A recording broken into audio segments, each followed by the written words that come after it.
자, 1900년대 부흥과 각성에 대해서 우리 함께 살펴보도록 하겠습니다. 자, 7장 1900년대의 부흥과 각성입니다. 우리나라 한국의 교회가 이제 들어와서 이제 어떻게 부흥이 되고 또 각성이 됐는지 보겠습니다. 자, 알렌이 입국 이후에 이 10년간은 이제 고투의 기간이었다. 고군분투했던 기간. 그래서 10년간에는 그렇게 열매를 많이 맺지 못했다. 자, 그런데 그 이후에는 이제 증가하게 됩니다. 그래서 이때까지가 이 전례와 접촉, 또 모색과 이 적응의 시기였다면 이 1894년도에서 5년의 이 청일 전쟁 이후로부터는 점차 교회의 수적 성장이 이 현저해졌습니다. 자, 그러다가 1903년 또 1904년, 1906년 이 간헐적인 이 부흥이 있었고 이 1907년에는 우리가 잘 알듯이 이 평양을 중심으로 대부흥의 역사가 나타났습니다. 이때 부흥은 단순히 수적인 성장이나 외적 확장이 아니라 영적인 변화와 각성이었다. 그러니까 단순히 사람들만 모여든 게 아니고 정말 중생의 역사가 일어나고 영적인 변화가 일어나고 그러한 이제 부흥이 나타났다는 것입니다. 그래서 이 당시에는 이 농한기의 일정 기간 동안 모여서 이 성경을 공부하는 이 사경회가 도초에서 개최되었다.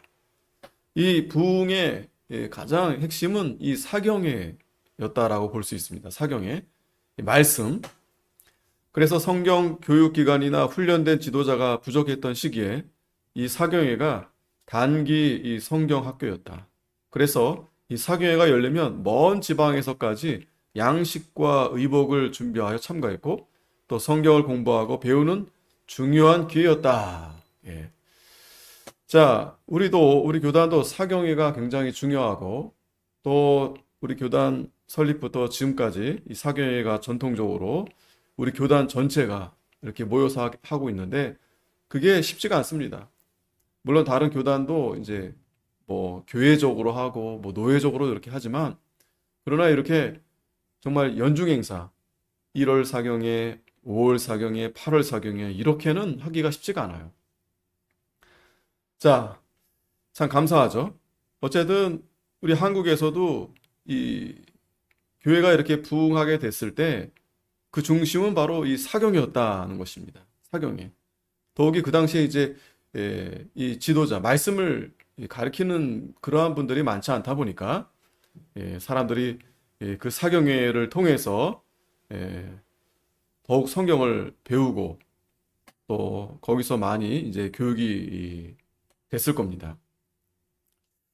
자, 이렇게 부흥은 인간의 삶 속에 역사하시는 이 하나님의 능력에 대한 이 포괄적인 개념입니다. 포괄적인 개념. 그래서 부흥은 이 생명과 각성을 의미하는데 일반적으로 이 부흥은 영적인 영역에서의 하나님의 간섭 또 혹은 죄인들과 성도들에 대한 하나님의 특별한 은총으로 정의되어 왔습니다. 그래서 마틴 로이드 존슨 목사님께서는 이 부흥이란 이 성령께서 비상하게 역사하실 때 교회의 실생활 속에서 체험되는 현상으로 정의했습니다. 자, 이 1907년에 있었던 이 대부흥은 이런 환경에서 일어났고 또 한국 교회의 신앙과 삶에 커다란 영향을 끼쳤다는 것입니다. 자, 그 시대적 배경을 보면 이 교회의 부흥은 교회가 처한 역사적 상황과 무관하지 않다는 것입니다. 1900년대는 점증하는 이 일본의 세력과 또 조선 침략의 야욕이 구체화되어 갔고 이 민족의 절망감이 심화된 이 시기였다라고도 볼 수 있습니다. 감리교 선교사 무주는 자신의 관할하에 있는 지역을 순회하면서 의지할 곳 도무지 않고라는 말을 들었다며 이때야말로 복음을 전할 수 있는 황금 같은 시기가 도래했다고 보았습니다.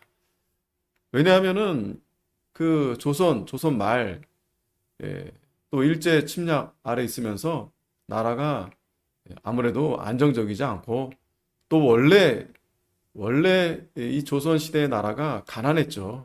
뭐 왕이나 양반들이나 귀족들이나 그러한 특별 계층 외에는 대부분 다 가난하고 헐벗고 그래서 그 당시 평균 수명이 보통 20살 예, 그러니까 생명이 길지 못했어요. 뭐 왕이나 한 40 정도 됐지. 그 가난한 그 평범한 그러한 시민들은 그렇게 예, 그 생명이 그렇게 길지 않았고 그러면서 뭐 먹을 것도 부족하고 뭐 여러 가지 부족하게 되니까 그러니까 예, 이 선교사들을 통해서 이러한 복음을 듣고 또 뿐만 아니라 선교사를 통해서 여러 가지 그 서양의 그러한 것들에 대한 얘기를 들을 때 아무래도 거기에서 사람들이 이 복음뿐만 아니라 뭐 교육 또 의료 여러 가지 교회에 가야 그런 것을 들을 수 있고 또 혜택을 받을 수 있었겠죠. 또 선교사분들이 얼마나 친절하지 않았겠습니까? 우리도 예전에도 지금도 마찬가지지만은 이 성도들도 친절하고 목사님도 친절하고 그런데 그 당시 친절한 사람들이 어디 있겠어요? 물론 우리나라가 뭐 동방예의지국이다라고 그렇게 불려져 왔지만 그러나 그건 아주 단면일 거고 그 아이들도 부모 밑에서 제대로 교육이나 받았겠습니까? 그런 환경 가운데서 교회에 갔더니 선교사분들이 따뜻하게 맞아주고 또 먹을 것도 주고 또 병도 고쳐주고 또 뭐도 가르쳐주고 그러니까 물론 처음에는 좀 오해도 있었겠고 또 의심도 있었겠죠. 그런데 그래서 그 10년 동안에는 좀 이렇게 점차됐지만 그러나 차차 이렇게 마음을 열면서 또 하나님이 또 역사하심으로 인해서 점점 더 이렇게 교회 사람들이 몰려들고 그래서 그때가 참 황금 같은 시기가 도래했다. 이 선교사가 이렇게 말을 하는 겁니다. 이런 상황에서 기독 신자의 책임 의식이 고조되었고 동시에 무언가 새로운 변혁에 대한 기대와 함께 암울한 현실로부터 탈출 욕구가 심화된 시기였다. 그렇죠. 사람들이 이렇게 깨어지게 된 것이 다른 데가 아니고 이 교회를 통해서. 왜냐하면 그때 뭐 학교가 있겠어요? 뭐가 있겠어요? 부모한테 배우겠어요? 누구한테 배우겠습니까? 어린아이나 또 여성들이나 또 젊은 사람이나 다 할 것 없이 교회에 가면 이렇게 무엇보다도 복음을 듣고 하나님 나라에 대한 그러한 생명의 말씀을 듣고 또 소망이 생기고 또 이 현실도 마찬가지죠. 그들이 이 서양에서 그런 여러 가지 이 발전된 그러한 부분들을 이렇게 이야기해주고 또 가르쳐주고 그러면서 소망이 있구나. 우리도 잘 살 수 있겠구나. 나뿐만 아니라 내 가족, 내 친구 이렇게 해서 이 전도가 아마 됐을 겁니다. 자, 이 절망적인 현실에서 그리스도인들은 민족의 문제에 책임을 느끼고 이것이 마치 믿는 자가 책임을 다하지 못한 것 때문이라는 의식과 함께 부흥을 위해 기도하기 시작했다는 것입니다. 이 1900년도의 민족 현실이 기도의 필요성을 고양시켜 준 것은 사실이지만 사실 그것이 부흥을 가져온 동기는 아니었다라고 볼 수 있습니다. 1906년 당시 장로교인은 약 44,587명에 지나지 않았고 전국적으로 550여 개 개체의 이제 교회가 설립되어 있었으나 조직교회는 30여 개 처에 지나지 않았다고 합니다. 1905년 당시 평양 인구는 6만여 명으로 추산되는데 기독교 신자는 9,390명, 그래서 한 15% 정도 해당됐고 또 이미 상당한 기독교세를 형성하고 있었음을 알 수 있습니다. 바로 이곳에서 대부흥의 역사가 일어나게 됩니다. 자, 역사적으로 어떻게 전개했는가 보면 1903년도 이때 이제 시작이 됐는데 1903년 이제 원산에서 이제 시작되었다 볼 수 있습니다. 8월 24일부터 이제 30일까지 원산에서 이 선교사들의 집회가 개최되었는데 이때 중국에서 의화단 사건으로 휴양차 원산으로 오게 된 남감리의 여성교사 이 화이트와 또 캐나다 장로교 맥컬리에 의해서 발의가 됩니다. 이 의화단 사건이란 뭐냐면 이 1900년도에 이 중국 농민들에 의해서 이 반제애국 운동으로 이 청나라를 도와서 서양 세력을 물리쳐야 된다. 그러면서 교회를 이렇게 핍박하고 무너뜨리고 또 선교사들을 학살하고 이런 사건이 있었는데 결국 이제 연합군에 의해서 이제 진압이 되었습니다. 아무튼 이때 이제 두 여선교사가 이제 한국에 이제 오게 된 거예요. 그래서 한국 교회에 부흥 있게 해달라고 기도하던 중에 한 주간 기도회를 이제 개최하게 된 겁니다. 그래서 여러 선교사들이 모여서 강의와 기도를 하는 가운데 자신들의 죄를 공개적으로 고백하며 진심으로 회개하고 통회하는 일이 일어났다. 그러니까 그 선교사분들이 기도하면서 물론 한국에 대해서 간절히 기도하는 가운데 그거보다 먼저 자신들의 죄를 고백했다는 겁니다. 또 공개적으로 고백했다는 겁니다. 또 진심으로 회개하고 통회하는 일이 일어났다. 자, 여기 하디 선교사의 고백이 있습니다. 이 하디는 이 캐나다 토론토 의과대학을 졸업하시고 의사로서 한국 선교를 자원해서 부산 지방에서 이제 선교를 시작한 의료 선교사인데 1898년에 이 남감여교로 이적한 이 하디는 이 전도를 열심히 했어요. 그럼에도 결과가 그렇게 좋지 않았습니다. 굉장히 실망했고 낙심한 가운데서 이 다른 선교사들과 함께 이 기도하면서 이 자신의 죄와 이 불충을 깊이 회개하게 된 것인데 그때 이제 고백한 내용이에요. 여기 보면 성령께서 내게 임하셔서 첫 번째 명하신 것은 선교사 생활의 대부분을 함께한 사람들 앞에서 내가 실패했다는 사실과 실패한 원인을 밝히라는 것이었습니다. 이는 참으로 괴롭고도 창피한 일이었습니다. 그러나 하나님께서는 이 일을 선하다 하셨으니 이는 오늘날 보다 많은 사람들을 구하려 하심이라. 지난 수년간 나는 한국인들에게 죄를 자백하게 하고 회개에 합당한 열매를 보여주도록 강조해 왔습니다. 그러면서도 내 자신이 하고 있는 일에 대해서는 지속적이고도 빈틈없는 회개, 고통을 수반한 회개를 한 적은 없었습니다.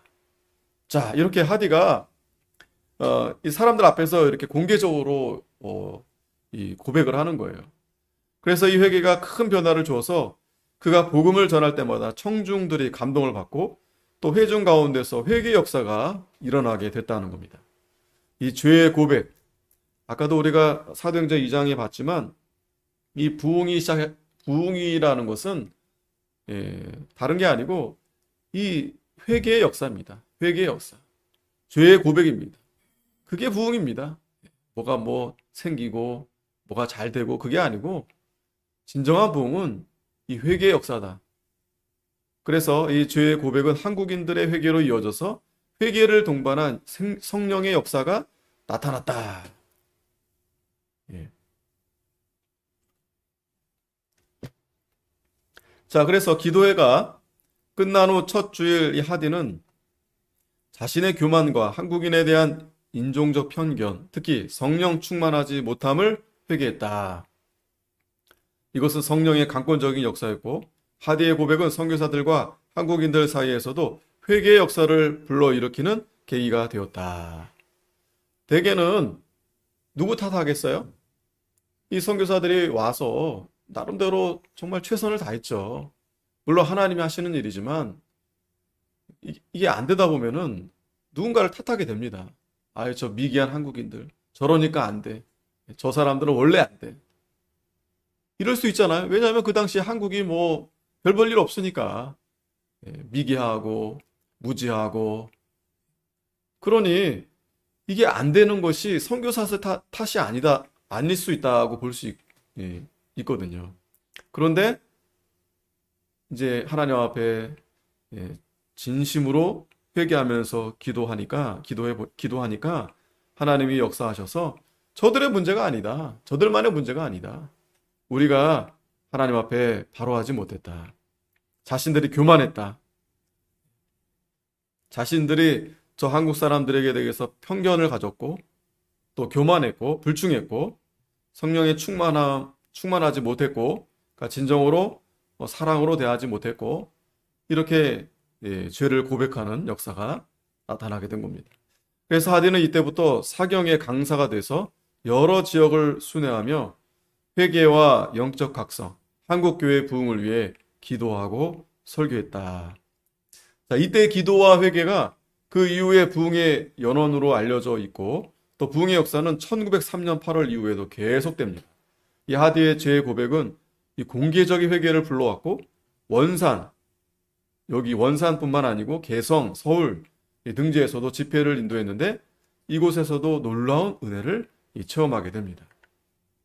자, 이 사진이 원산 남동 감리교회 사경례를 개최한 겁니다. 이 성도들이 다 나와서 이제 기념 촬영 이제 하게 됐는데 참 감사하죠. 네, 여기 하디 이 선교사고 그리고 여기는 이제 양화진의 묘지에 이제 이 선교사와 두 딸이 여기 이렇게 묻혀 있다고 합니다. 여기 이제 이렇게 기념으로 세웠고 자, 1904년도 이 봄에도 원산의 목사, 감리교회 정춘수 목사 성령을 충만히 받고 거리를 다니며 복음을 전했고 또 한국인과 선교사들은 부흥을 위해 기도하기 시작했다는 것입니다. 자, 원산에 이어서 개성 성도도 부흥의 중심지가 되었고 감리교 선교 구역이었던 이곳에서 1904년 2월 26일부터 열흘간 이 집회가 개최되었는데 여기서도 죄를 깨닫고 통해 자복하는 역사가 일어났다. 자, 이 부흥의 이러한 이 사건을 볼 때 가장 핵심 바로 죄를 깨닫게 된 거예요. 죄를 깨닫게 된 거. 그러니까 하나님 말씀을 듣고 하나님을 이제 알게 됐을 때 즉시 일어나는 이 현상이 바로 이 죄를 신을 바로 알게 되는 거죠. 아, 나는 죄인이구나. 나는 정말 죽을 죄인이구나. 그리고 통회하고 자복하게 된다는 겁니다. 특히 전도운동으로 발전해서 감방 또 삽다리, 수른리 등의 새로운 교회가 설립되기도 했다. 그러니까 이 때를 중심으로 해서 이 전도 또 교회를 세우는 이런 일들이 더 활발하게 이제 진행이 됐다는 겁니다. 자, 선교사의 보고를 또 참고해 보면 죄에 대한 참회가 너무 분명해서 많은 사람들이 수치를 무릅쓰고 자신들의 죄를 자백했으며 훔친 물건들을 배상하였다. 많은 한국 사람들은 처음으로 죄가 무엇이며 용서가 무엇인지를 알게 되었다. 그죠? 죄가 무엇인지. 우리도 마찬가지죠. 이 죄라는 것은 내가 큰 잘못해야 그게 죄다라고 생각하지 처음부터 난 죄인이다. 아무도 모르죠. 또 용서가 무엇인지. 이 집회는 성령이 한국인의 마음을 움직여 진정한 죄의 자각과 구원의 확신을 가져왔다는 것을 우리에게 보여주었다. 지금까지 한국인들은 머리로는 기독교를 받아들였지만 마음은 성령의 정결케 하는 능력을 알지 못한 채 그냥 옛 모습을 지니고 있었다. 그러니까 교회에는 나오긴 했는데 아직 깨닫지 못한 거죠. 각성이 되지 못한 거죠. 그러니까 잘 알지 못한 채 이렇게 다니다가 이때 하나님께서 역사하셔서 다 깨닫게 많은 열매가 이제 맺히게 되었다는 겁니다. 자, 이와 같은 영적 변화의 부흥의 역사가 일어나는 가운데 1904년 6월부터 이 부흥회라는 말이 통용되기 시작했다고 합니다. 부흥회. 그러니까 사람들이 많이 모여드니까 이게 부흥회구나. 자, 이때 이제 한국 복음주의 선교 공의회가 이제 만들어지는데 1905년에도 개성을 중심으로 영적 각성이 일어났다.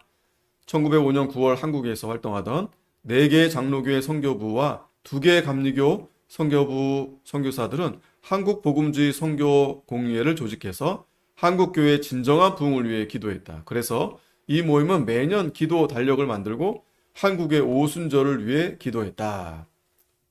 특히 한국의 복음화를 위해 진력하기로 하고 1906년 신년에 전국적인 부흥회를 개최하기로 결정했다.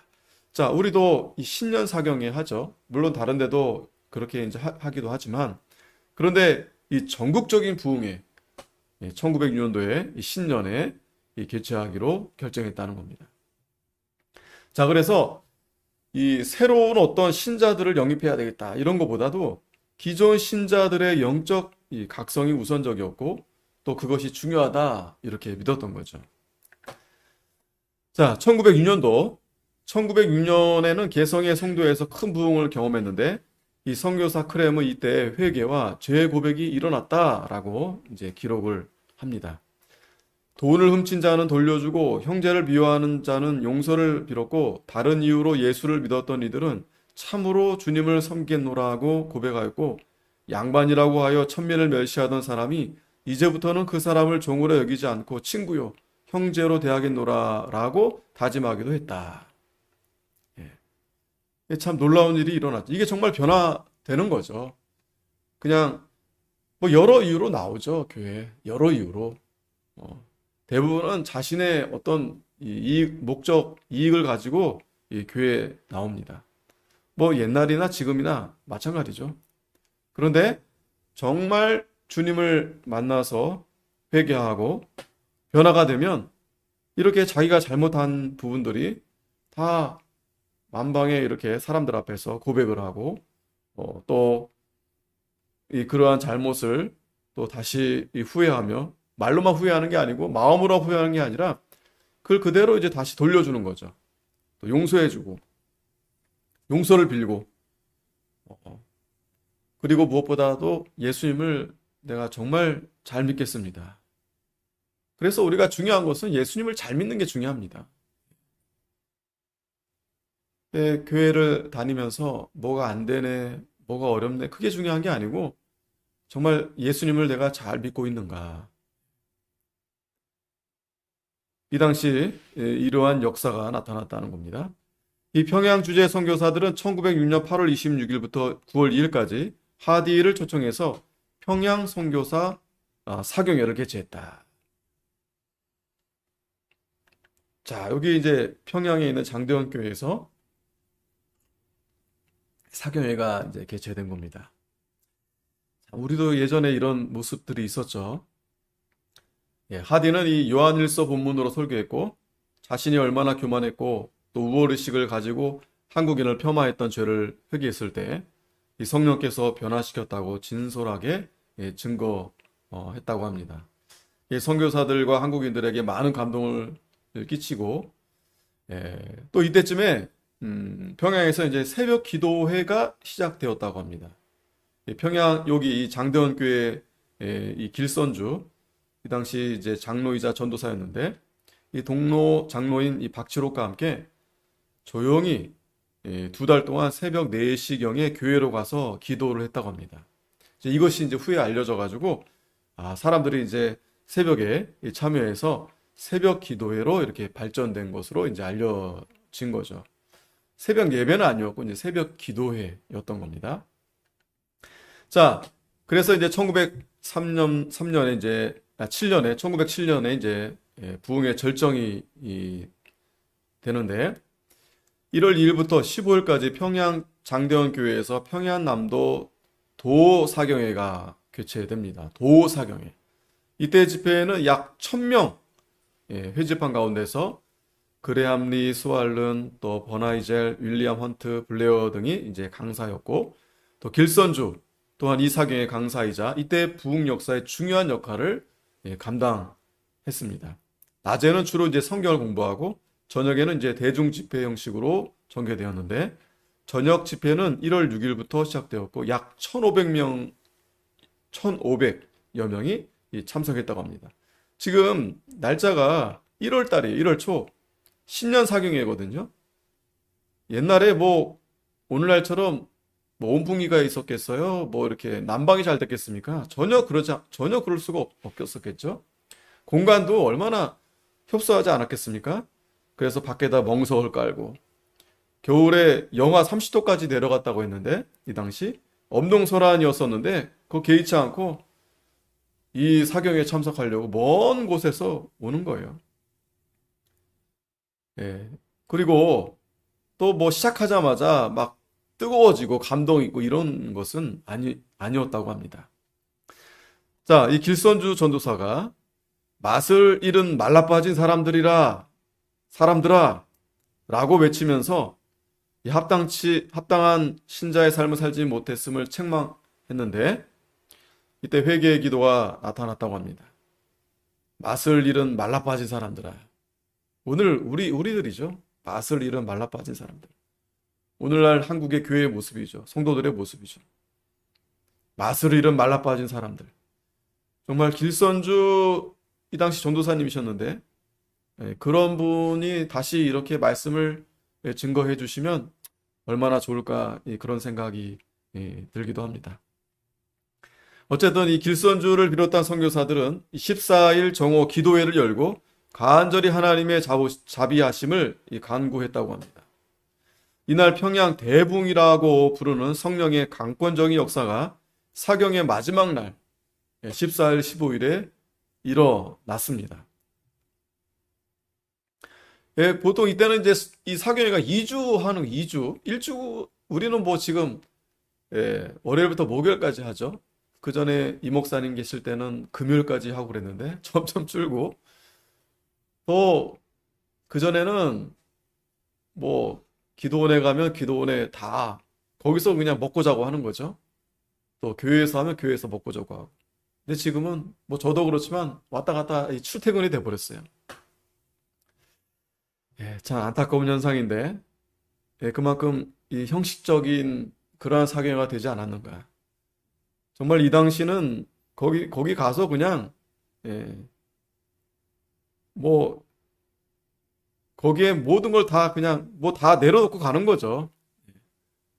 빛을 보았으니까 거기가 천국이다라고 생각이 되니까 그 일이 이 사경회가 가장 중요한 그런 하나님의 역사가 나타나는 것을 어떤 그 시대적으로 하나님께서 그렇게 역사했던 것 같아요.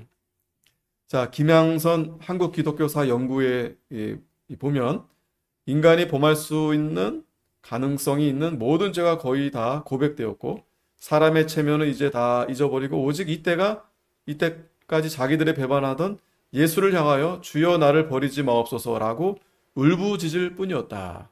그 당시 이제 사경의 모습인 거예요. 거기 뭐 양반도 있고 뭐 양반보다는 이제 평민들이 많이 왔겠죠. 또 양반들도 있을 거고 뭐 다 지금에야 뭐 서로 이렇게 그래도 덜하지만 그 당시는 얼마나 차별이 많았겠어요. 아예 여자 완전히 무시되고 그랬는데 그런 게 없었다는 거예요. 교회 오면 사경회 특히 사경회 때는 그런 게 다 없어지고 잊어버리고 오직 예수만 바라보고 또 간절히 회개하고 이렇게 울부짖은 뿐이었다는 겁니다. 국법에 의해 처벌을 받는다든가 또 바로 죽임을 당한다 하더라도 문제가 아니었고 다만 하나님의 용서를 받는 것만이 그들의 유일한 소원이었다. 심지어 어떤 여신도는 청일전쟁 때 어린 아기를 업고 도망하다가 무서워서 빨리 갈 수 없어 아기를 나무에 부딪혀 죽게 하고 혼자서 달아났던 참혹한 일을 자백했다. 뭐 이러한 예화 우리가 종종 들었죠. 뭐 누가 알겠어요? 그런데 이 사경회를 통해서 하나님이 역사하니까 모든 죄가 낱낱이 다 드러나게 되고 회개하게 되고 이때 길선주 전도사가 이 설교할 때 자신을 아간과 같은 자라고 운을 떼면서 1년 전 세상을 떠난 자기 친구로부터 재산을 관리하도록 부탁받았는데 그 일부를 자기가 취했다. 이렇게 죄를 고백하고 공개적으로 회개했다고 합니다. 이거 뭐 그 취했는지 안 했는지 뭐 누가 알겠어요. 이때부터 참석했던 자들이 자기의 죄를 고백하기 시작했고 이날의 회개는 한국 교회의 부흥을 가져왔다고 합니다. 새벽까지 통회 기도가 계속되었고 겨울에 그 세찬 바람 얼마나 바람도 불고 또 밤엔 얼마나 춥겠어요. 아랑곳 없이 기도의 물결은 마치 폭포와 대양의 물결 소리 같이 하나님의 보좌에 상달되었다. 상상만 해도요, 여러분 얼마나 뜨겁고 간절했을까. 지금은 너무나 이렇게 좋은 시설에 또 너무나 편하게 이동할 수도 있고 또 음식도 얼마나 좋은 음식도 많고 그때야 상당히 비교가 되죠. 물질적으로는 그때 너무나 비교할 수 없지만 영적으로는 하나님께서 그렇게 뜨겁게 역사했다라고 볼 수 있습니다. 좀 틀어야 되겠다. 좀 덥죠? 내가 더. 자, 선교사의 목격.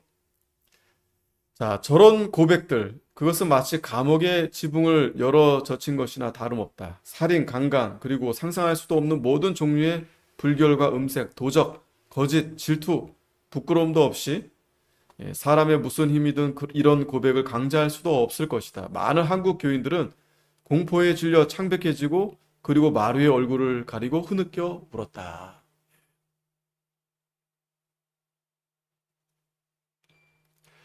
자, 이 방위량 이 선교사의 보고에 의하면 이 당시 회개는 진정한 의미의 죄의 청산이기도 했다.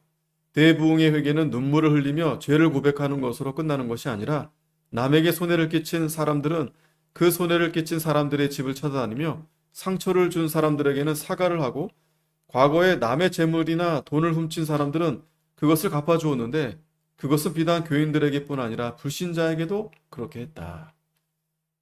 자, 이렇게 하니까 그 당시 교인들은 다른 거죠. 세상과 완전히 다른 거죠.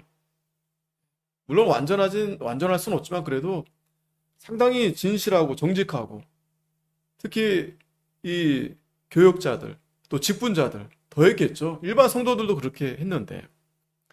근데 오늘날은 참 그렇지 않은 모습들 때문에 오히려 세상 사람들로부터 더 지탄받고 그러지 않은가 이 생각이 됩니다. 이 장대원 교회에서 나타난 부흥의 역사는 평양 전역으로 알려졌고 또 교파를 초월해서 다른 교회로 확산되었는데 숭도학교와 숭연여학교 여기서 회개 역사가 나타났고 숭실전문학교에서도 학생들도 부흥을 체험했다고 합니다. 평양신학교 학생들에 의해서 또 신의주, 선천, 대전, 공주, 대구, 목포 등 다른 지역에 확성되었고 또 성경 연구, 기도, 전도, 봉사, 봉헌의 생활이 강조되었고 영적 변화가 일어났다. 그러니까 말씀만 듣고 집에 가는 게 아니고 가지도 않아요. 거기서 그냥 기도하고 일주일이 아니죠. 2주일 내내 완전히 그냥 깨지고 변화되고 그리고 나가서 전도하고 봉사하고 또 봉헌하고 그러니 변화가 안 되겠습니까? 교회가 변화되니까 그 지역이 변화되고 가정이 변화되고 변화가 안 될 수가 없는 거예요. 아버지가 이렇게 깨지고 변화되니까 어머니가 깨지고 변화되니까 자식들이 다 깨지고 변화되니까 그 가정이 복을 받지 않겠어요. 교회도 마찬가지. 교회가 그렇게 변화되니까 그 지역이 다 변화가 되는 거죠. 자, 그런데 이 부산이나 경남 지역에는 이러한 일이 나타나지 않았다. 또 이렇게 참고해 볼 수도 있겠습니다. 어쨌든 이 부흥이 1907년도 4월까지 계속되었다고 합니다. 자, 이 부흥의 성격과 의의를 보면 첫 번째, 한국 교회의 수적인 성장과 신앙의 성숙을 가져왔다. 그래서 1907년도 부흥으로 장로교회는 그해 16,000여 명 새신자를 얻었고 감리교회는 10,000여 명, 또 학습 세례교인이 9만 명, 또 1908년에는 15만 명으로 늘어났다는 보고가 있다. 자, 신자의 증가라는 외형적 성장뿐만 아니라 신자들의 신앙과 삶에 변화를 주는 이 내면적 성숙을 이루었다는 것입니다. 자, 두 번째, 이 상호 이해와 공동체적 일체감의 형성이 있었는데 민족성의 차이, 습관과 풍습, 사고방식이나 문화의 차이에서 오는 오해도 많았죠. 그리고 선교사들의 우월의식 또한 부정할 수 없습니다. 우리도 마찬가지예요. 우리도 우리보다 못한 나라 가서 선교할 때 그런 마음들이 깔려 있습니다. 저들은 못 배워서 그래, 가난해서 그래, 뭐가 부족해서 그래, 이런 의식들이 있어요. 그 당시도 마찬가지였겠죠. 그러나 이 부흥을 통해서 상호 몰 이해를 회개하고 또 서로 진정한 형제로 대해야 한다는 사실을 확인시켜 주었다. 자, 여기 또 고백을 보면 금년까지 나는 다소간 한인을 멸시하는 생각을 가지고 있어 동양은 동양이고 서양은 서양이니 이 양자 사이에는 유사성이나 공동의 장이 있을 수 없다고 생각하여 왔다. 이 선교사가 이렇게 고백하는 거예요. 나는 다른 사람들과 마찬가지로 한인들은 서양인들과 동일한 신앙 체험을 가질 수 없을 것이라고 말해왔다. 그런데 이번 부흥을 통해서 근본적으로 다르지 않고 오히려 배울 점이 있다는 것을 알게 되었다. 이 무어, 클라크, 블레어 등의 이런 고백이 있습니다. 자, 세 번째, 한국 기독교의 성격을 형성하게 됩니다. 1907년 부흥은 한국교회 신앙 형태의 형성에 기여했다. 신학적으로 볼 때 개인적인 중생을 중시하는 복음주의와 또 타계적 경건주의의 성격을 구체화했다.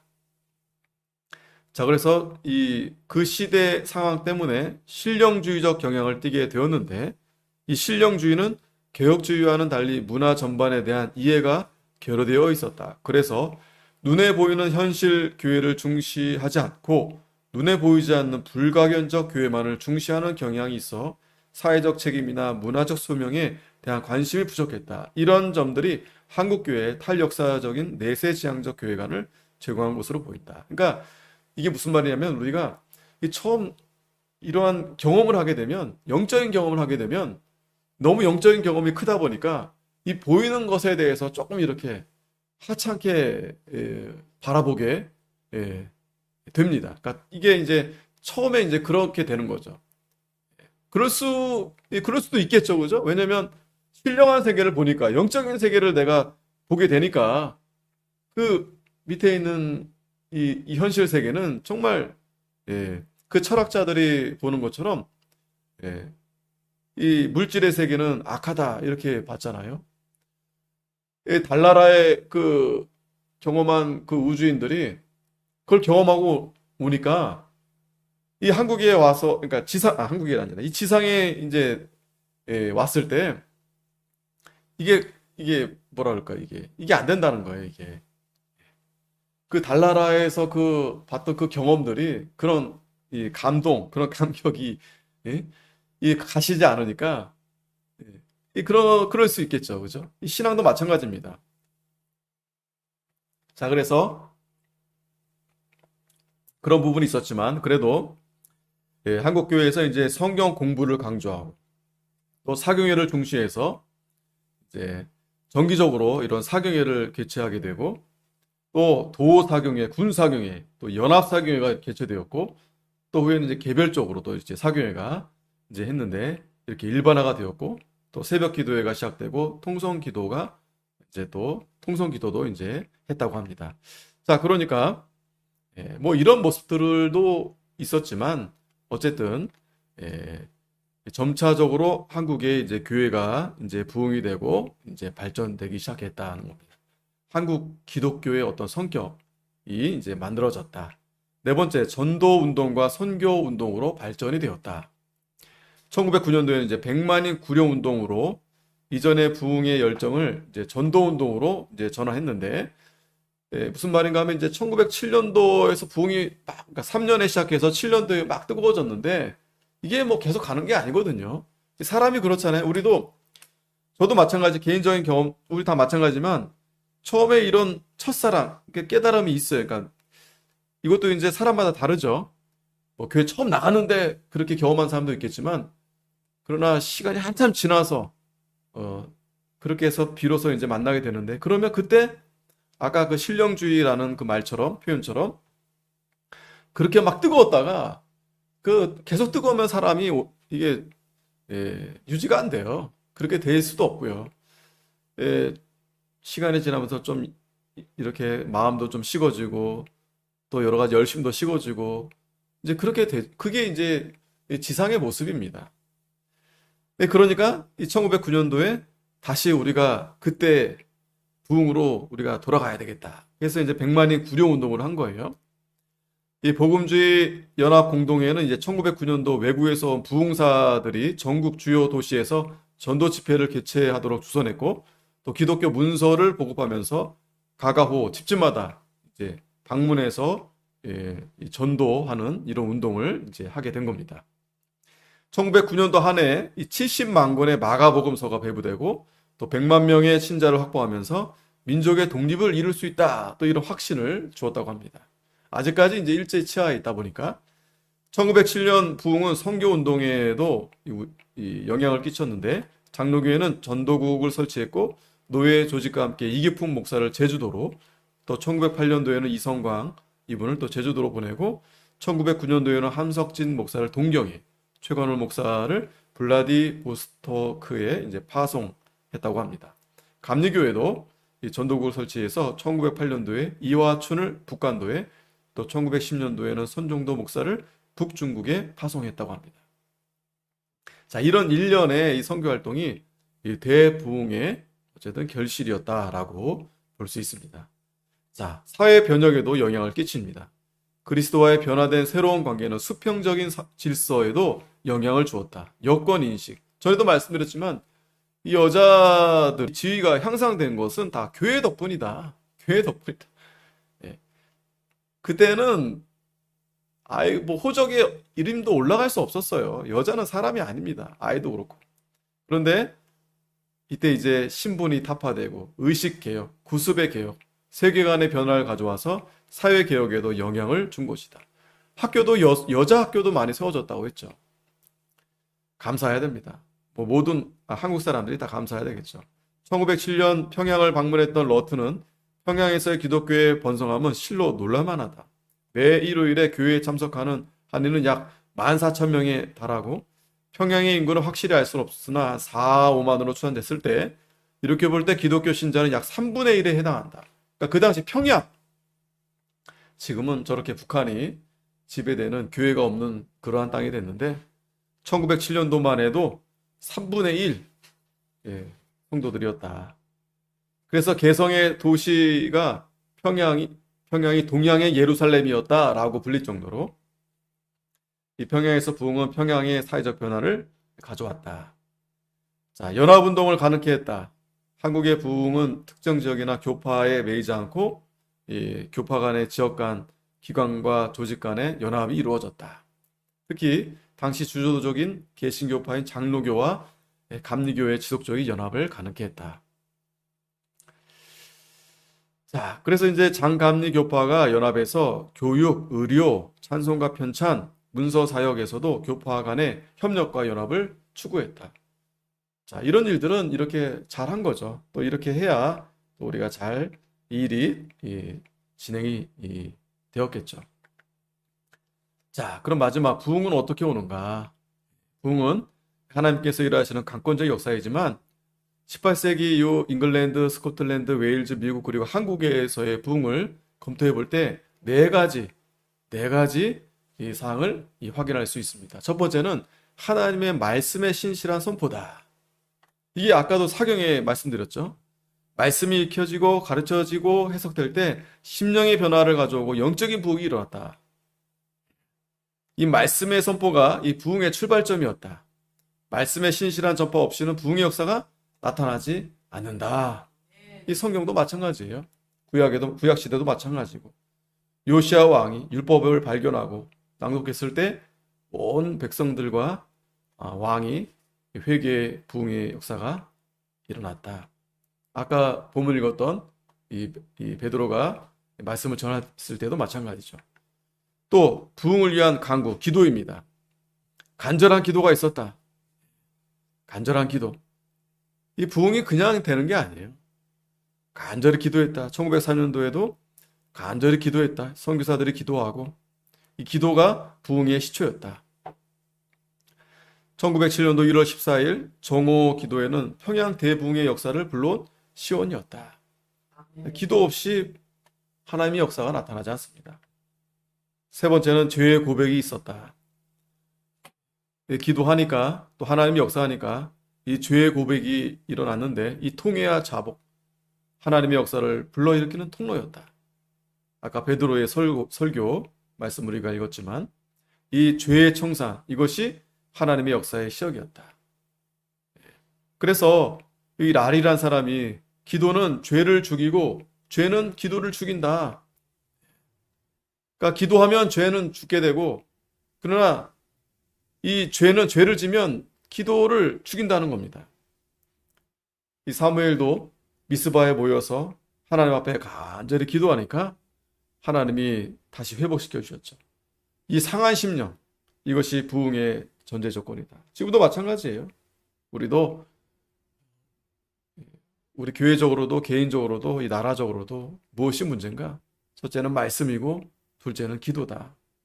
그런데 이 방해하는 요소, 부흥이 왜 안 될까?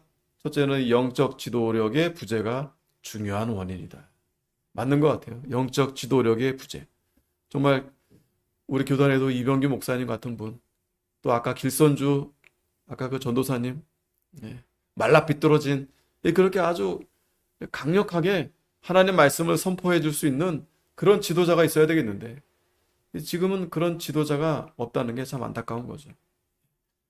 성령의 역사하심에 대한 기대보다는 부흥을 성장으로 이해하여 인간 중심의 프로그램화, 여기에 다 빠져 있어요. 이 프로그램, 인간 중심. 하나님이 부흥시켜줘야 되겠는데 거기엔 기대하지 않습니다. 하나님의 역사에 대한 기도의 상대적 결핍, 예, 이것도 없어요. 기도는 합니다. 근데 하나님의 역사에 기도하는 것이 아니라 그냥 우리가 어떻게 하면 부흥할 수 있을까? 인간적인 방법. 또 주지주의적인 경향. 이게 무슨 말인가? 나의 지적 확신 때문에 겸허히 하나님의 역사하심을 기대하지 않는다. 자, 결론입니다. 종합적인 평가를 볼 때 1907년도 대부흥을 외국 선교사들은 진정한 오순절이다라고 불렀고, 어떤 이는 이때 회개와 자숙, 그리고 이로 말미암아 영적 각성을 한국 교회의 영적 중생이다라고 불렀다고 합니다. 중요한 사실은 선교사와 한국인들, 이 전도자들이 부흥을 위한 분위기를 조성하는 등의 인위적인 노력이 없었다. 예? 인위적으로 막 만들었던 게 아니었다라는 거예요. 오직 말씀을 증거했을 때 부흥의 역사가 일어난 것이다. 이게 중요합니다. 단지 예수의 십자가를 전하고 사랑이 식어진 것을 책망하고 그리스도 안에서 한 지체라는 사실을 설교했을 따름인데 하나님이 이제 역사하신 거죠. 한 가지 흥미로운 사실은 방언이 있었다는 기록이 없다. 방언. 예. 이 점이 사실이란 방언은 성령의 역사에 대한 가장 분명한 증거라는 주장은 설득력이 없다. 물론 성령은 다양한 형태로 역사하십니다. 그런데 이 신오순절주의자들이 이 성령의 역사는 반드시 방언이 있어야 된다라고 주장하거든요. 그렇지 않다라는 겁니다. 그리고 마지막으로 이 당시 부흥은 감정에 도취된 편향된 감정주의나 자기 발산적인 종교적, 광신적 요소가 없는 순수한 부흥이었다. 그러니까 지금도 우리가 좀 잘 분별해야 될 것이 뭐냐면 뭔가 부흥이 일어났다고 자꾸 이렇게 어떤 감정적으로 또 어떤 여러 가지 보여지는 그런 것으로 이렇게 치중하기 쉬운데 그렇지 않다는 거예요. 이 당시 정말 부흥된 모습을 보면 물론 사람들도 많이 왔지만 정말 하나님 앞에 죄를 고백하고 그리고 변화돼서 자기가 잘못한 것을 정말 가서 용서를 구하고 이렇게 변화된 삶을 살았다라는 거예요. 그게 진정한 이 부흥이었다라는 것입니다.